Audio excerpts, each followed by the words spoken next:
আসছে কোরবানির ঈদ, আর ঈদে বিভিন্ন ধরনের মাংসের রেসিপি তো মাস্ট। আর যে কোনো রেসিপির মাংসের স্বাদ বাড়ানোর জন্য আমাদের চাই মশলা। আসসালামু আলাইকুম viewers, welcome to my channel STC's kitchen. আজকে আমি আপনাদেরকে দেখাবো একটা পারফেক্ট গরম মশলার রেসিপি। এই মশলাটি আপনারা যে কোনো ধরনের মাংসের রেসিপিতে ব্যবহার করতে পারবেন। চলুন দেখে নিই আমরা কিভাবে মশলাটা বানাবো। তো প্রথমে আমরা মশলাটা বানানোর জন্য নিয়ে নিয়েছি ধনিয়া, জিরা, মৌরিটা খুব সামান্য পরিমাণে দিতে হবে। এরপর নিয়ে নিয়েছি লং, এলাচি, জত্রিক, এক টুকরো জয়ফল, আর নিয়ে নিয়েছি দারচিনি আর কালো গোলমরিচ।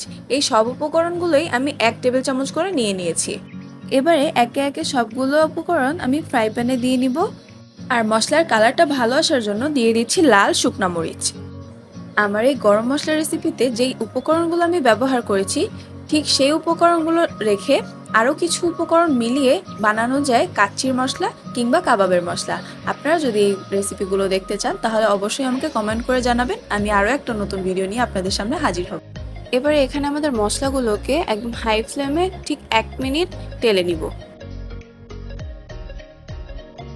তেজপাতাগুলো বেশি বড় হয় মুচমুচে হওয়ার জন্য একটু ছোট ছোট করে টুকরো করে দিচ্ছি। 1 মিনিট হয়ে গেলে চুলাটা বন্ধ করে দিব। এতে ফ্রাই প্যানের যে হিটটা আছে তাতেই মশলাগুলো অনেক মুচমুচা হয়ে যাবে।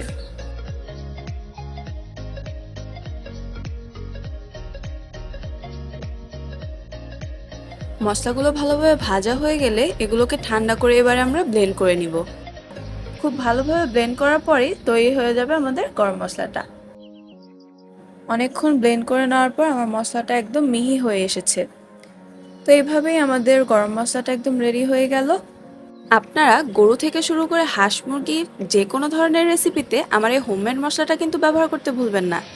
এই রেসিপিটি ফলো করে যদি আপনারা মশলা বাসায় বানিয়ে রাখেন, আপনাদের বাইরে থেকে মাংসের মশলা কেনার তো কোনো প্রয়োজনই নেই, বরং বাসায় যে কোনো সময় ইনস্ট্যান্ট মাংস রান্না করে ফেলতে পারবেন। ভিডিওটি দেখার জন্য আপনাদেরকে অনেক অনেক ধন্যবাদ।